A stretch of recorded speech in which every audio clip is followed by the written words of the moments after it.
Semuanya dengar launganku, bersatu hati kita lama madani, jiwa merdeka harap segalanya bersama. Walau 1000 tahun kan terus meledak, selamanya di hati kita merdeka. Biar apa yang datang menduga, takkan goyah.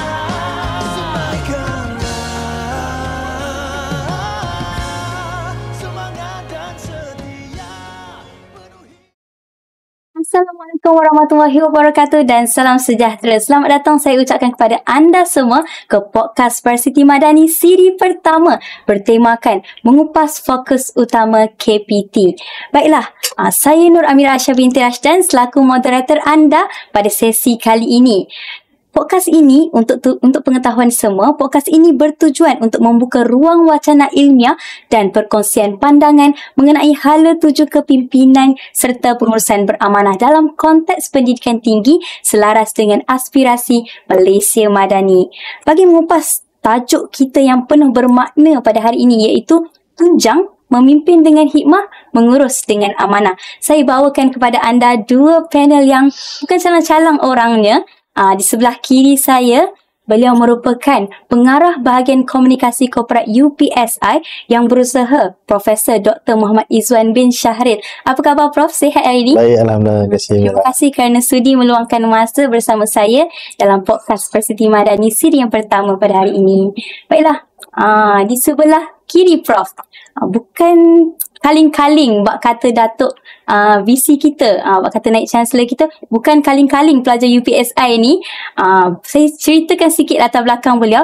Beliau merupakan baru saja dinobatkan sebagai anugerah tokoh siswa negara 2025. Bukan itu saja, beliau juga merupakan mantan Majlis Perwakilan Pelajar UPSI sidang 2023-2024. Beliau merupakan saudara Eng Zeng Fan Shankar. Saya panggil Eng saja boleh kan? Boleh. Okey, apa khabar Eng? Sihat? Sihat. Terima kasih kerana sudi meluangkan masa bersama saya pada hari ini. Baiklah, untuk pengetahuan semua, Kementerian Pendidikan Tinggi telah melaksanakan 7 fokus utama KPT dan kita akan mengupas salah satu daripada 7 fokus tersebut iaitu governance dan kepemimpinan. Apa itu governance dan kepemimpinan? Governance dan kepemimpinan ini merupakan bagaimana tadbir urus yang cekap, berintegriti dan beraccountability mampu memperkukuh hala tuju institusi pendidikan tinggi serta memastikan setiap keputusan yang dibuat benar-benar memberi manfaat kepada mahasiswa, pensyarah dan ekosistem sistem pendidikan tinggi. Baiklah, tanpa melengahkan masa, saya kira bolehlah kita ajukan soalan yang pertama kepada panel pertama kita iaitu Profesor Dr. Muhammad Izzuan. Prof, sebagai pengarah yang berperanan dalam bidang komunikasi dan pengurusan strategi, bagaimanakah konsep governance dan kepimpinan berhikmah ni dapat diterapkan dalam kalangan pentadbir universiti awam pada masa ini? Dipersilakan Prof. Terima kasih Mira.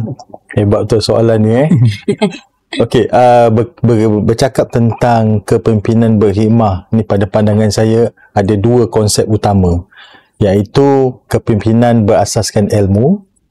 Yang kedua, kepimpinan berasaskan musyawarah. Ada dua.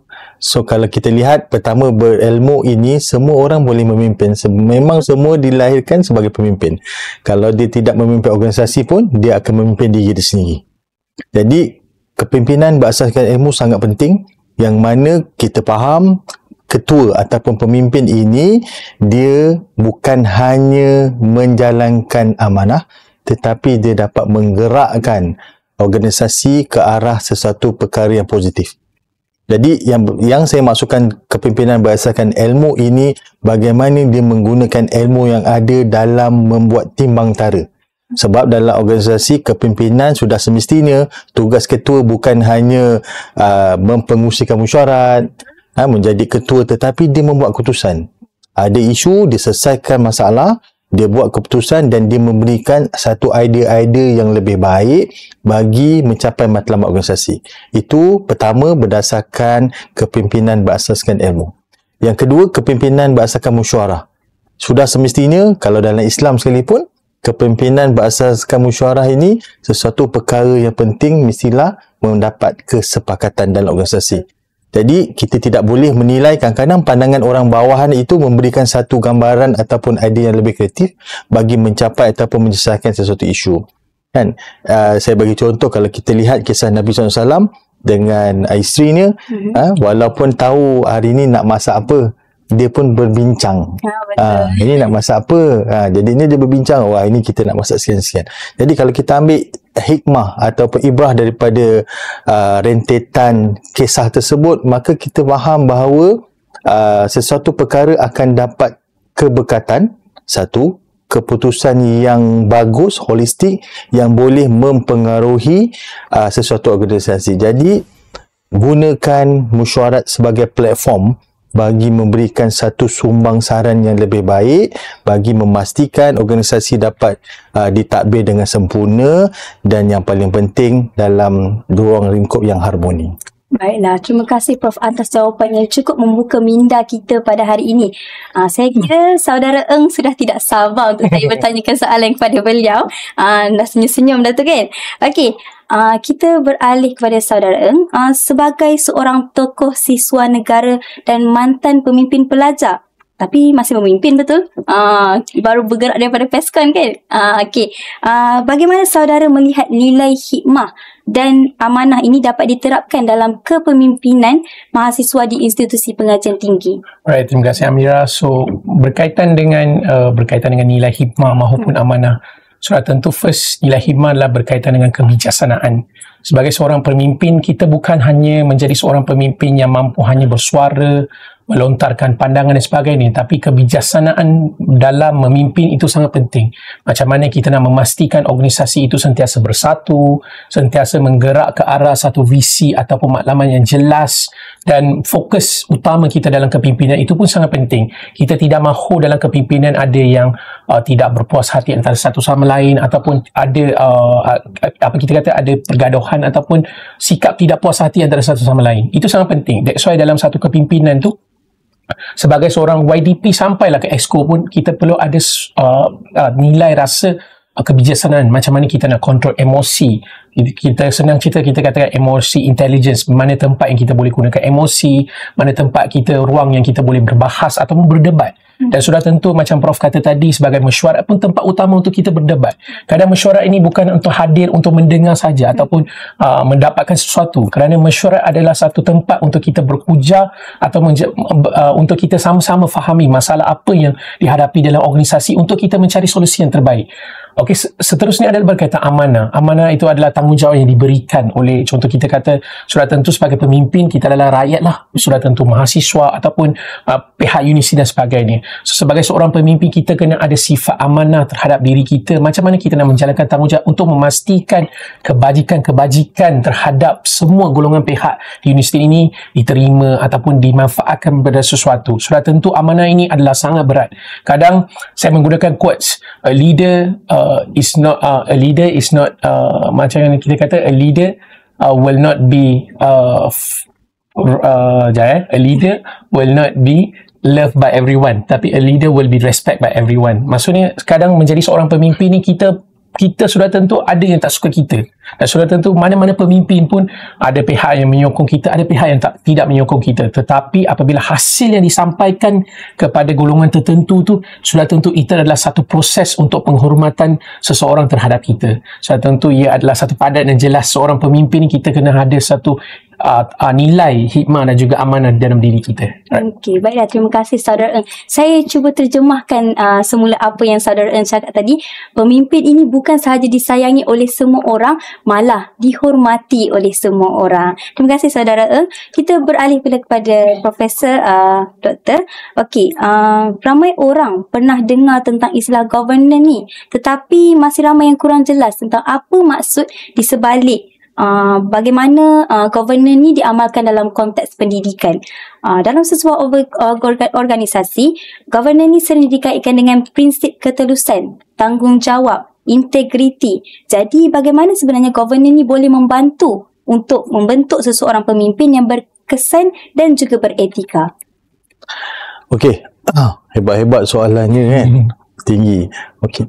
bila sebut tentang governance, merangkumi tadbir urus yang secara totalnya bukan hanya sekadar untuk mentadbir, tetapi ada nilai-nilai yang perlu diterapkan. Nilai amanah, integriti, kerjasama, telus. Ini perkara yang ada termaktub dalam governance punya konsep. Jadi kalau dalam konteks ini, peranan pemimpin bagi memastikan good governance ini dapat diuruskan dengan baik, maka kita kena faham posisi kita. Sebagai contoh, dalam organisasi tak boleh semua orang jadi ketua. Betul. Ada ketua, ada penolong, ada orang bawahan dan sebagainya. Tetapi pertama, kalau kita faham bahawa governance ini punya susun atur. Contohnya, saya orang nombor 2. Kalau dalam satu majlis saya orang nombor 2, saya janganlah jadi orang nombor 1. Bermaksud memadai saya datang kat majlis, bos saya ada, maka ada VVIP lagi yang orang luar datang, maka saya perlu mendulukan saya punya bos walaupun saya rapat dengan VVIP tersebut. Jadi apa yang maksud saya kata ni, pertama, faham posisi kita. Kalau kita orang nombor 2, jangan jadi orang nombor 1. Yang pertama. Yang kedua, saling hormat menghormati. Saya punya konsep senang, semua ketua, walaupun saya, contoh sekarang saya diberi amanah sebagai pengarah bahagian ekonomi korporat, walaupun hari ini saya sebagai pengarah, tetapi ada kalanya kalau saya kena angkat barang, saya kena angkat barang. Kalau saya kena sapu sampah, saya sapu sampah.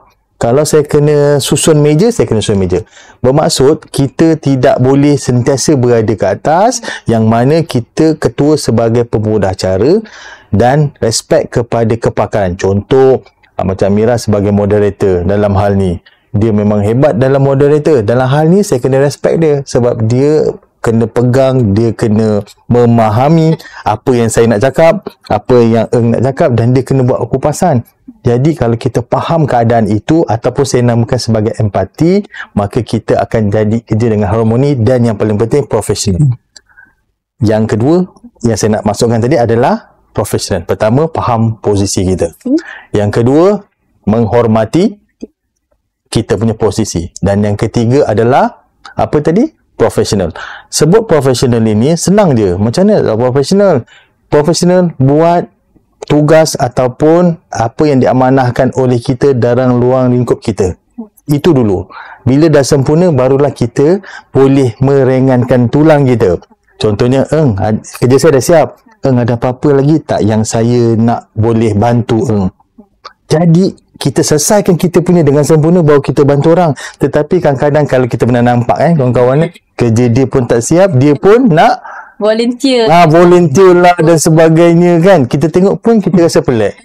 Macam mana ni, kerja awak pun tak siap, awak nak ganggu kerja saya. Dan dia pula bagi idea yang hebat-hebat dalam kerja yang buat. Contoh macam tu.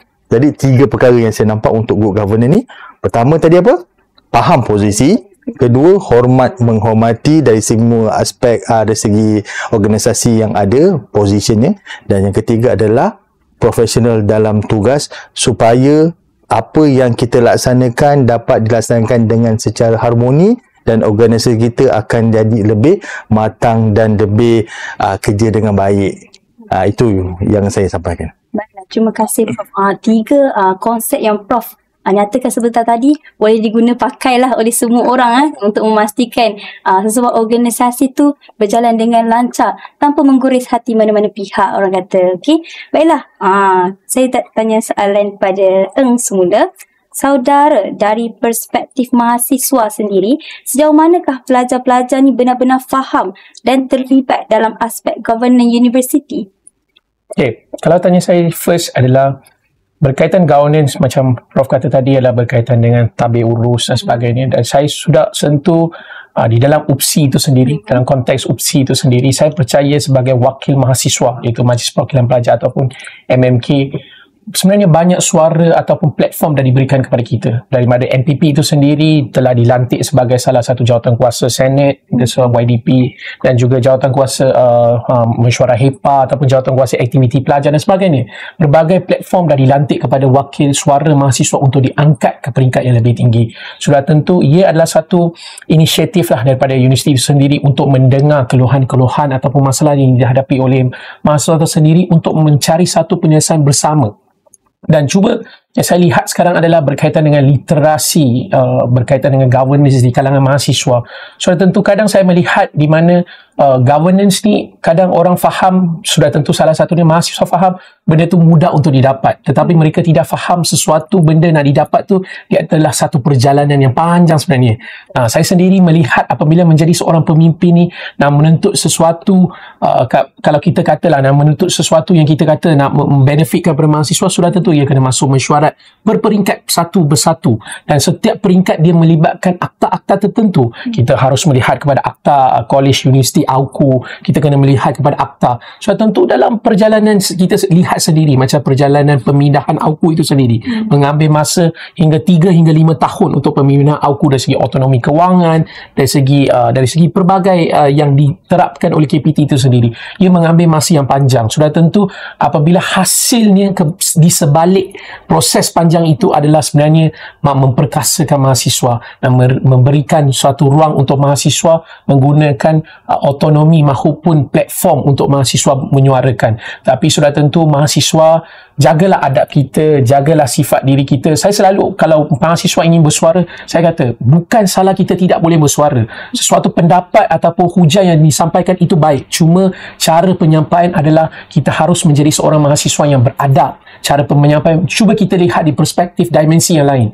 Sometimes kita lihat di dimensi kita, tapi kita tidak meletakkan diri kita di dimensi pengurusan maupun dimensi orang luar itu sendiri. So kita harus melihat kepada situasi itu dan kita buatlah keputusan yang terbaik lah. Itu sudah tentu sebagai pemimpin pelajaran yang sampaikan. Betul. Jadi saya nak ingatkan juga lah kepada mahasiswa Universiti Pendidikan Sultan Idris ni, kalau ingin menyampaikan sesuatu suaralah, saranan ke ataupun cadangan kepada majlis perwakilan pelajar, mestilah melalui platform yang betul. Jangan guna Oopsie Confession. Okey. Soalan saya kepada Prof. Dalam dunia kepimpinan hari ini, kita dengar istilah memimpin dengan hikmah seperti tajuk kita pada hari ini. Dia bunyinya indah, okey, tetapi agak abstrak untuk difahami dan diterjemahkan dalam tindakan. Jadi pada pandangan Prof sendiri, apa sebenarnya maksud memimpin dengan hikmah dan bagaimana pemimpin ni boleh menunjukkan kebijaksanaan ini dalam membuat keputusan ataupun menangani sebarang cabaran? Okey, memimpin dengan hikmah macam saya katakan tadi, kita balik kepada konsep memimpin berasaskan ilmu, memimpin berasaskan mesyuarat. Kan? Kenapa? Bila ada dua perkara yang diterapkan dalam organisasi, dalam kepimpinan, maka insya-Allah dia akan jadi hikmah. Apa maksud hikmah? Yang mana hikmah tersebut dengan mengambil kira keseluruhan dan kebaikan yang ada. Sama ada keputusan yang kita buat baik atau buruk terletak dalam konsep ini. Konsep ilmu tadi dan konsep musyawarah. Kita bawa dua perkara ini dalam organisasi kita, maka hikmah itu akan datang, yang mana sebagai contoh, ada isu, kita bawa dalam mesyuarat. Tidaklah ketua semata-mata dia yang buat keputusan, tetapi dia bawa dalam mesyuarat. Kenapa? Setiap apa yang kita lihat berbeza. Contoh kalau kita tengok air kat sini kan, Mira tengok pandangan sebelah sini, saya tengok pandangan sini kan lain, tengok belah sini lain. Jadi kita nak apa? Kita nak kesatuan hati. Sebab tu konsepnya bila mana ada platform mesyuarat itu diguna pakai supaya ianya menjadi satu platform yang bagus untuk memberikan satu keputusan yang baik. Itu yang nampak tadi kepimpinan hikmah. Dan perkara yang paling penting sekali, jadi pemimpin cepat-cepat buat keputusan. Jangan mesyuarat banyak tapi tak ada keputusan. Si mesyuarat aja. Kenapa? Sebab dalam sesuatu krisis ataupun apa saja perkara yang berlaku, maka kita perlukan apa? Tindakan. Tindakan itu bukan hanya cakap je kan, saya ni haus lah, saya nak minum air. Saya cakap saya haus. Tetapi saya tak ada tindakan. Tetapi ada air, saya ambil air dan saya minum, maka itu ada tindakan. Itu konsepnya. Kurangkan mesyuarat penting, tetapi mesyuarat tanpa tindakan sangat sia-sia.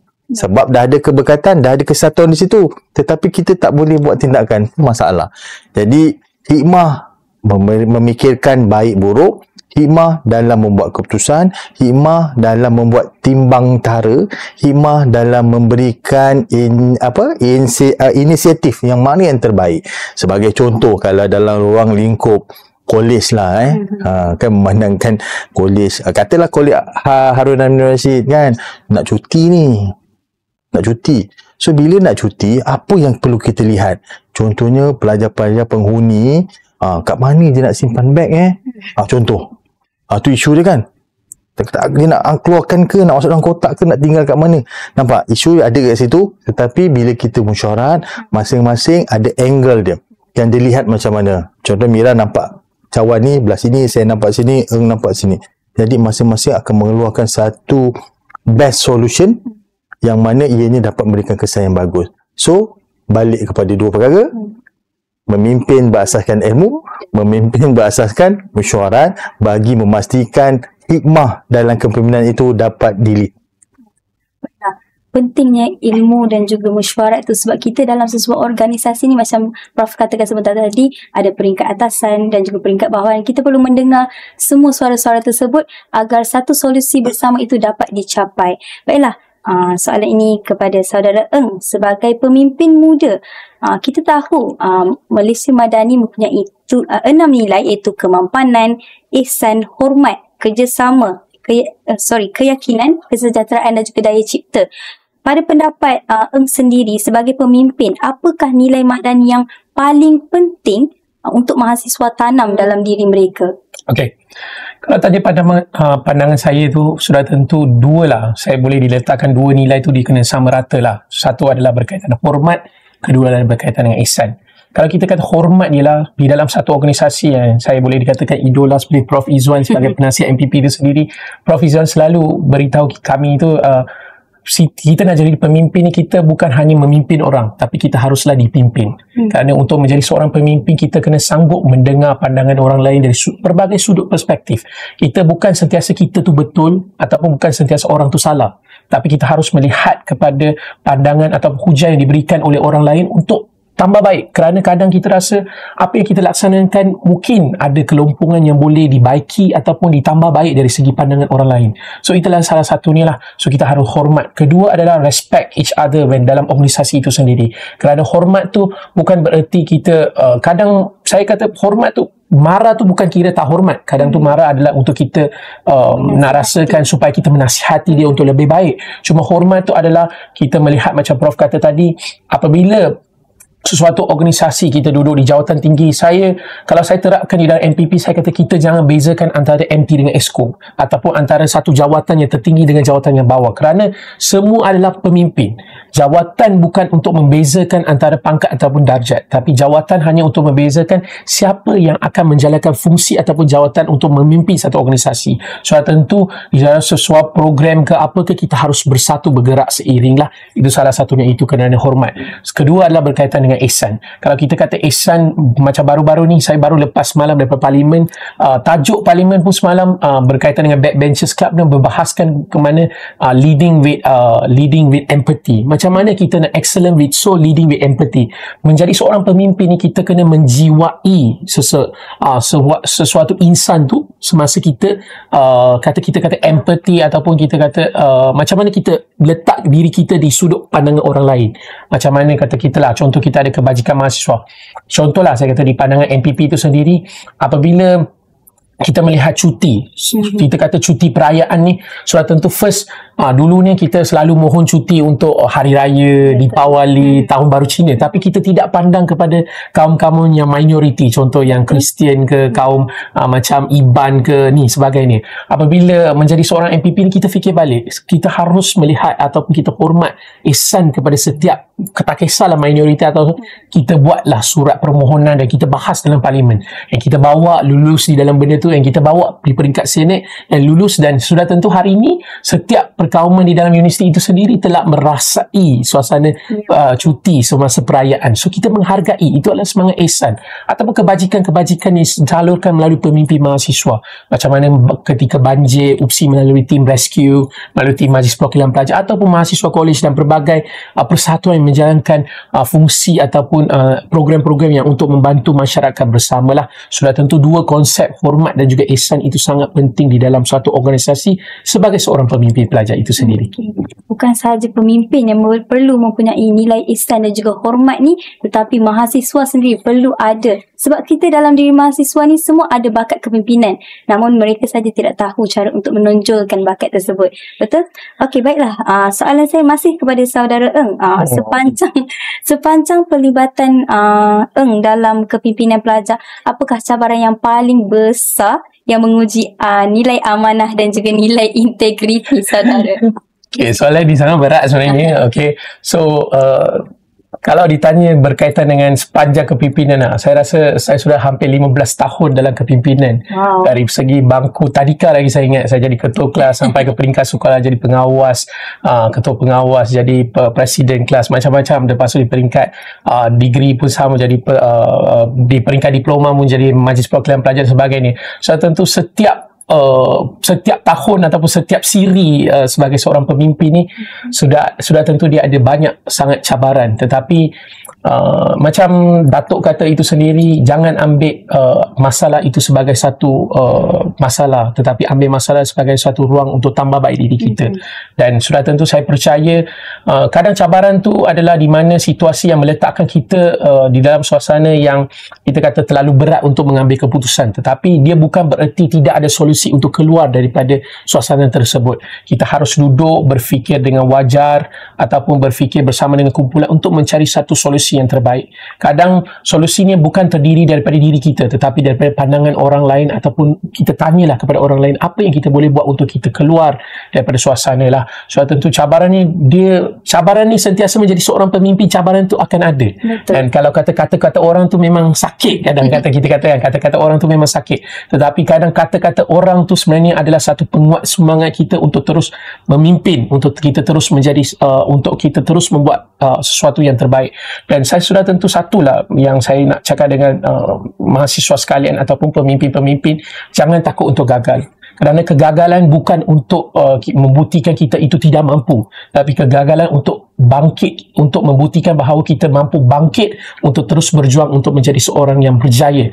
Sudah tentu itu adalah satu proses kepimpinan untuk melatih diri kita menjadi seorang pemimpin yang berjaya. Kalau kita takut untuk gagal, maksudnya kita tidak bersedia untuk memimpin. So menjadi seorang pemimpin, kita harus takut untuk gagal, dan sudah tentu hasil di sebalik kegagalan itu kita akan berasa bangga kerana kita sudah sampai ke tahap yang kita inginkan. Yeah. Betul. Dapat saya simpulkan apa yang saudara cakap tadi. Kegagalan tu kita tak boleh takut untuk gagal, sebab gagal tu benda biasa. Cara kita untuk mengatasi kegagalan tu dengan mencari solusi untuk kita mencapai kejayaan pada masa akan datang. Baiklah, saya kira soalan saya kepada Prof pula. Berdasarkan misi bahagian governance, dasar dan tadbir urus Universiti Pendidikan Sultan Idris, iaitu melaksanakan tadbir urus yang cekap dan berkesan. Pada pandangan Prof, apakah salah satu langkah yang boleh diambil oleh pihak bertanggungjawab untuk memastikan misi ini dapat dicapai? Tapi Prof jangan jawab dulu, sebab kita akan berehat sebentar. Buat hadirin di alam maya, jangan ke mana-mana, kita akan kembali sebentar lagi dengan jawapan Prof berkaitan soalan saya sebentar tadi. Kita tunggu sebentar lagi. Dan setia, penuhi rasa cinta demi negara, lakukanlah satu rasa dan suara. Kitalah Malaysia demi negara, satu hati kita semua madani, jiwa merdeka.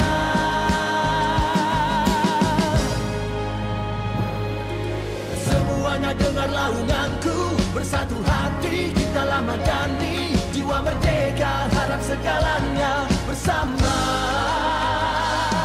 Walau 1000 tahun kan terus megah, selamanya di hati kita merdeka. Biar apa yang datang menduga, takkan goyah. Semaikanlah semangat dan setia, penuhi. Terima kasih saya ucapkan kepada semua penonton di alam maya kerana sudi mendengar setia bersama podcast Varsity Madani mengupas fokus utama KPT. Kita berbalik kepada soalan yang saya ajukan kepada Prof tadi. Saya bacakan soalan semula. Berdasarkan misi bahagian governance, dasar dan tadbir urus Universiti Pendidikan Sultan Idris, iaitu melaksanakan tadbir urus yang cekap dan juga berkesan. Pada pandangan Prof, apakah salah satu langkah yang boleh diambil oleh pihak bertanggungjawab untuk memastikan misi ini dapat dicapai? Dipersilakan Prof. Okey, terima kasih. Saya nampak ini terbagi kepada dua perkara utama, iaitu kerja dengan kasih sayang, kan, dan passion, kan. Tak ada kasih sayang, tak ada passion, buat sesuatu kerja tu bukan hanya sebagai tugas sahaja, tetapi kita kena terapkan, kita kena buat sungguh-sungguh, sebab itu merupakan image. Kita kena buat sungguh-sungguh kerana apa? Kita membawa maruah sesuatu organisasi. Kita kena buat sungguh-sungguh agar memberikan kesan yang baik kepada warga dan juga keseluruhan masyarakat yang merasai keberadaan kita. Pertama, saya kata tadi, kesungguhan dengan kasih sayang. Yang kedua, pengurusan yang baik yang kita lihat di UPSI adalah pengurusan sistem pemantauan. Sistem pemantauan dan prestasi. Ini sangat wajib kerana apa? Pertama sekali, bila mana kebiasaannya akhir tahun semua PTJ, kan, pusat tanggungjawab telah membuat bengkel, membuat satu semakan semula apakah yang telah dicapai pada tahun semasa dan hasil daripada itu apa yang hendak dilaksanakan pada tahun berikutnya. Maksudnya lebih kurang kepada sasaran ataupun KPI yang kita nak capai. Kenapa? Betul, KPI ni kita kena tetapkan supaya masing-masing ada bekerja ke arah apa yang nak disasarkan.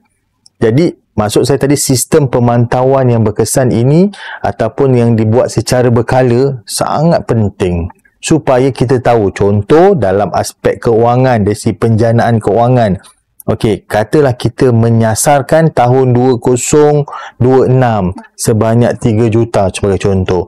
Jadi, bila 3 juta itu, maka apa yang hendak dilaksanakan perlulah ada satu garis panduan, ada satu pemantauan yang mana dia dijadikan sebagai pelan jangka pendek dan pelan jangka panjang bagi mencapai apa yang disasarkan. Contoh 3 juta pada 2026, maka dalam setahun berapa kali pemantauan yang kita buat, siapa yang terlibat, bagaimana kita nak memastikan bahawa pelaksanaan ataupun inisiatif yang kita cadangkan itu memberikan satu impak mengikut prosedur yang dibenarkan. Sangat penting pemantauan. Apa-apa sekalipun, semua pemantauan perlu dititik beratkan. Selain daripada yang saya kata tadi, bekerja dengan kasih sayang, maka pemantauan itulah menjadikan semua orang berlumba-lumba nak buat sesuatu. Oh, saya punya KPI, contoh macam podcast ni lah. Setahun dia kena buat 7 podcast, kan? Maka dia pun bersungguh-sungguh ke arah tu. Kalau tak, walaupun dia tidak ada apa ataupun kena buang kerja kalau tak selesaikan 7, tak ada, tetapi dia ada rasa bertanggungjawab.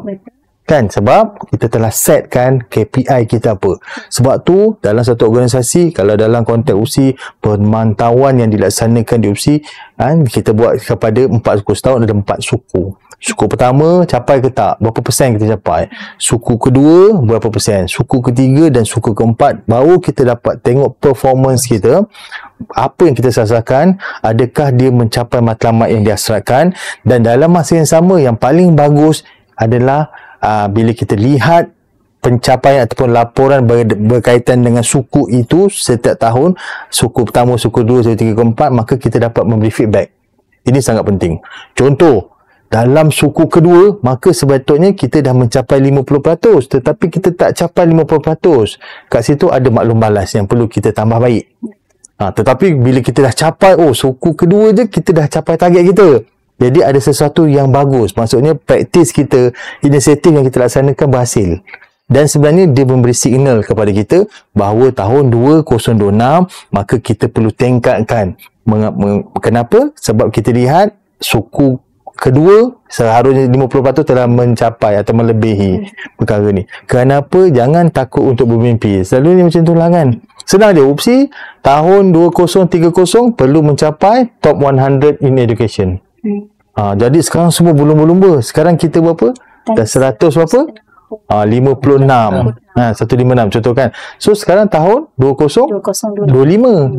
So kita ada 5 tahun lagi, boleh tak kita top 100? Saya rasa tak mustahil. Betul. Sekarang pun kita dah ke berapa? Nampak tak dia punya konsep dia? Jadi setiap organisasi wajib ada sasaran. Yang paling penting, perlu ada jawatan kuasa yang menilai, memantau prestasi agar semua orang bekerja dengan bagus. Dan kat situ sebenarnya pengurusan tertinggi dia akan melihat apa? Melihat bagaimana agihan peruntukan. Kan, oh baguslah dia punya program ni, maka kita kena lebihkan kat sini. Sebab apa? Sebab nak capai ni dia telah memberi kesan yang bagus. Bila merancang tidak ada sesuatu yang best practice, sebab kita try and error, kita pun tak tahu kita cadangan kita bagus ke tak bagus. Sebab tu sistem pemantauan sangat diberikan keutamaan. Baiklah, tadi Prof cakap sistem pemantauan dan juga kasih sayang tu penting ya, dalam memastikan tadbir urus yang cakap yang berkesan ni dapat dicapai. Baiklah, untuk saudara Eng pula, apakah nilai, maafkan saya, soalan ni ingin saya ajukan kepada Prof. Apakah satu nilai kepimpinan yang Prof rasa paling mudah diamalkan oleh sesiapa sahaja termasuk mahasiswa? Okey, sebut nilai sangat banyak. Kan, sangat banyak nilai. Kalau tanya saya, adalah jujur. Jujur. Kenapa jujur? Sebab orang nampak pun kita jujur, orang tak nampak pun kita perlu amalkan jujur. Contoh kan, alamak macam jawab peksa lah kan, tak ada orang pun tengok kita. Kita jujur dengan diri kita tak? Kenapa? Kita nak lihat, orang nampak kita pun kita buat kerja, orang tak nampak kita pun kita buat kerja. Kan? Macam kelas online. Kan? Betul. Kalau face to face, pensyarah nampak student. Kalau online? So apa yang berlaku? Ada nilai kat situ. Kalau kita ada nilai kejujuran, orang nampak ke, orang tak nampak ke, kita tetap maintain. Dalam organisasi, jujur pun sangat penting. Contoh kita ada masa senggang, oi, sepatutnya ni aku dah kena buat lagi ni, tak nak berhutang. Kena selesaikan. Contoh 8 hingga 5 petang kan, balik kan. So kita kena memastikan nilai itu dapat diterapkan. Orang ada ke, orang tak ada ke, saya mesti buat. Bos saya ada ke, bos saya tak ada ke, saya mesti selesaikan. Kan? Jadi kita tak perlu tunggu. Apa masalahnya kalau kita dah capai sesuatu target? Kita dah laksanakan, lama lagi ni target ni, 2 bulan lagi. Ataupun suku kedua baru nak capai, tapi target pertama dah buat.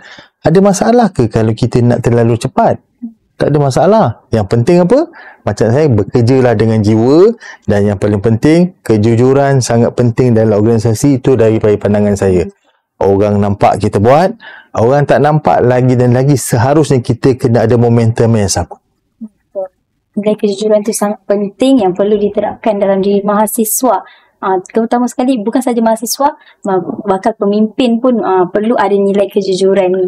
Baiklah, soalan saya sekarang untuk saudara Eng. Kita ni pelajar, tugas hakiki kita sebagai seorang pelajar. Tambah lagi pula kita ni bukan saja belajar, tetapi ada juga terlibat dalam bidang kepimpinan.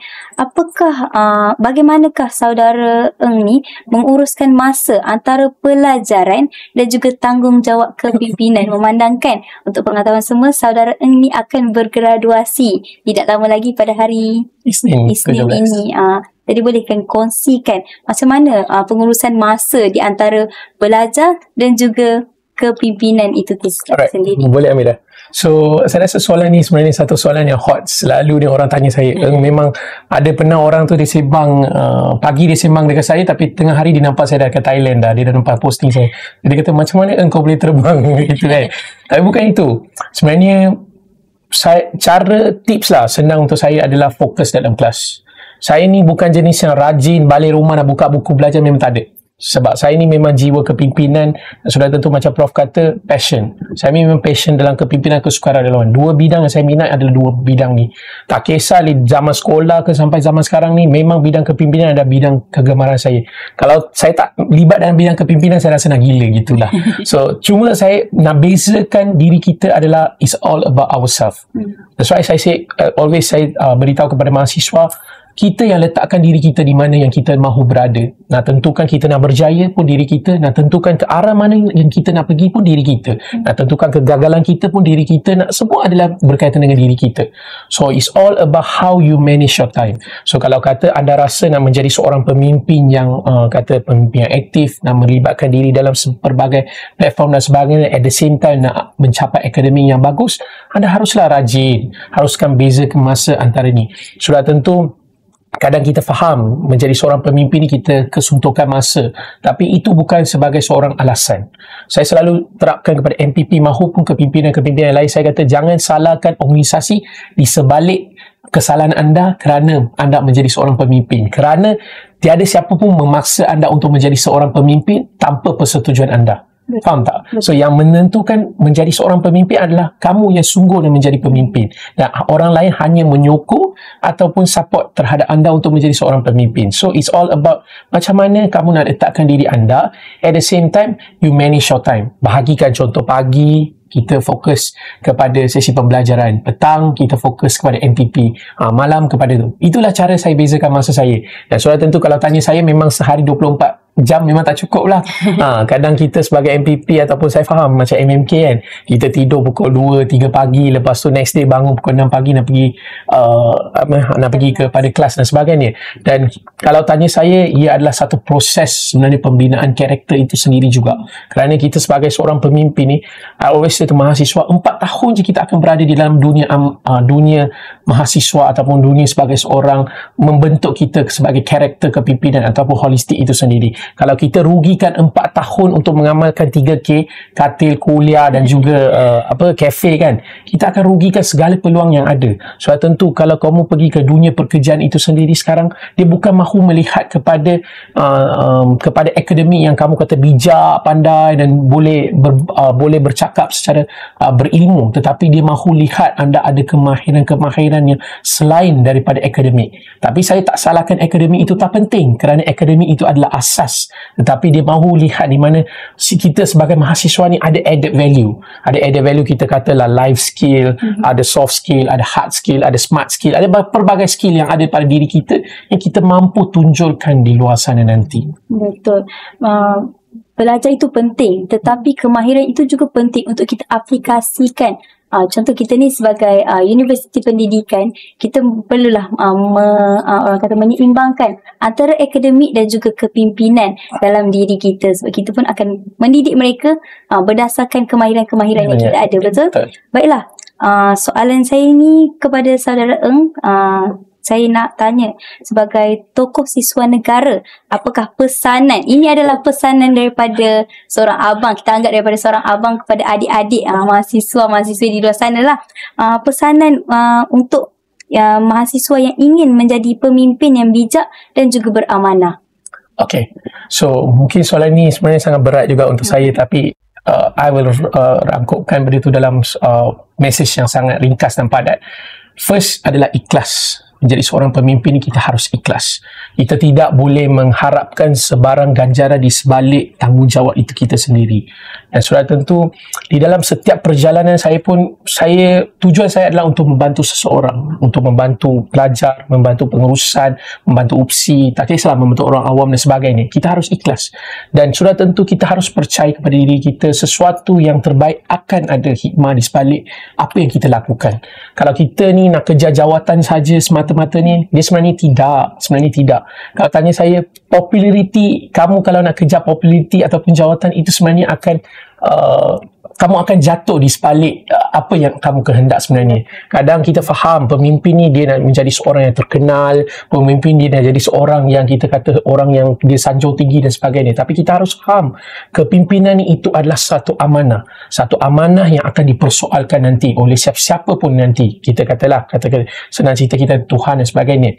So kita kalau nak jadi pemimpin, kita kena ada sifat ikhlas terhadap diri kita. Kenapa tujuan kita nak memimpin? Dan kedua adalah niat. Kenapa kenapa kamu nak jadi pemimpin? Itu kena jelas. Tujuan kita nak jadi pemimpin, kenapa kita nak jadi pemimpin? Adakah kita nak jadi pemimpin untuk kita mendapat college percuma? Adakah kita nak menjadi pemimpin kerana kita dapat pergi kepada luar negara? Adakah kita menjadi pemimpin kerana kita boleh kenal seperti Prof. Izzuan dan juga orang-orang besar? Adakah kita nak menjadi pemimpin sebab kita boleh terbang ke luar negara? Itu bukan sebenarnya. Jangan lihat kepada keistimewaan, tapi lihat kepada value yang akan membawa anda ke luar sana nanti. Dan tak silap saya, ada satu rakan saya berkongsi tentang kajian yang dibuat oleh beliau. Dia kata menjadi seorang pemimpin ni sebenarnya di dalam peringkat universiti itu sendiri, apabila pergi ke peringkat SPP ataupun SPA, sebenarnya mudah untuk mendapat jawatan ataupun tawaran dengan segera, kerana mereka melihat kepada orang yang pernah menjadi seorang pemimpin di peringkat universiti itu sendiri, mereka mampu untuk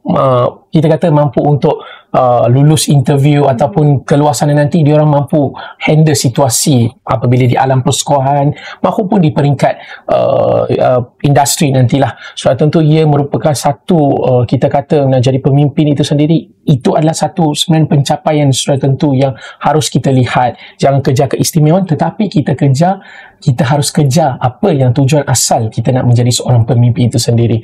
Ketiga adalah menjadi seorang pemimpin, kita harus melihat pelbagai benda di setiap sudut dimensi yang lain. Saya cakap dengan pemimpin, jangan buat sebarang program kerana nak mencapai hanya untuk mencapai sebenarnya nak capai program itu laksana saja. Kita harus lihat sebarang program ataupun tujuan pelaksanaan itu, adakah ia mencapai sasaran, adakah ia mencapai yang memberi manfaat kepada orang lain.